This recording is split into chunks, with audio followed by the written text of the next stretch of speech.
Hi everybody, this is Douglas Hartman with Airbrush Artistry, and this is the final outcome of the Owlbear t-shirt that I've been working on. And the last step that I have to do is to put a gloss top coat on it and heat set it. But yeah, I'm pretty happy with the final product here. And the top coat I use by Createx. Let's see if it's a gloss top coat, and I will use my Pache Talon airbrush that has the 0.6 millimeter needle and nozzle setup, and has a really large paint cup, and it's great for doing top coats, and I use it for the transparent base that I'll put on it as well. And it's a good airbrush for just down and dirty stuff. I'll run primer through it if I'm painting airbrush and miniatures, D&D miniatures.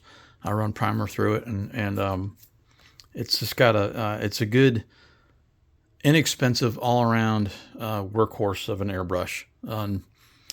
And as most of you know, the main airbrush I used for this piece is the Iwata HPC Plus that has a 0.3 millimeter needle and nozzle setup, has a little bit larger paint cup, and it's really good for doing t-shirts.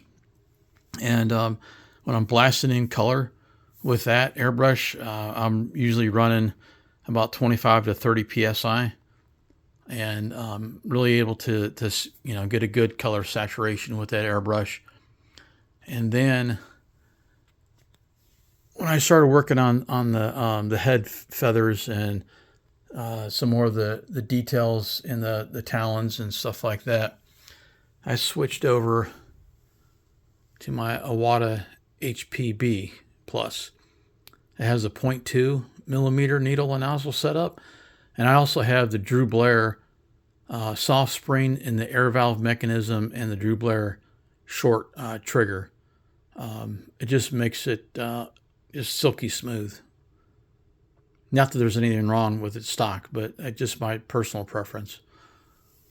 And when I was doing those areas, I would usually drop the air pressure a little bit to like around 25 psi.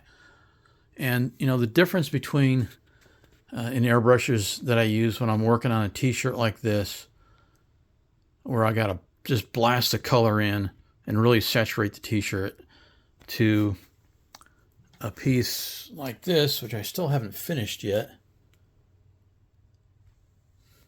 But the goblin portrait that I've been working on, well, this portrait here, I'm not blasting color on.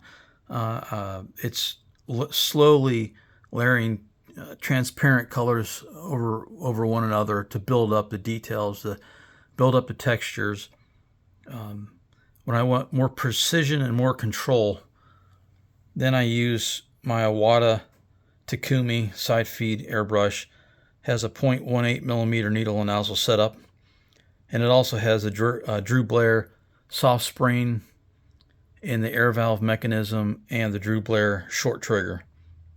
And that's the main differences between doing a more detailed piece like this than doing a t-shirt. The Iwata Takumi, it just has a very, very fine atomization to it, and I have a lot more control with it. And so that's the main differences between the airbrushes that I use if I'm doing a more illustrative work, as opposed to needing to blast the color in there on a t-shirt like this. And anyway, next t-shirt I've got is those familiar with Dungeons and Dragons will know. Next up on the line is going to be a Displacer Beast.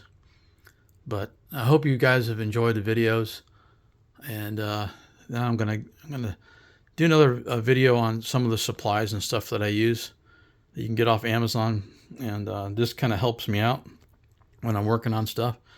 But anyway, hope you guys enjoyed the video, and have a great day.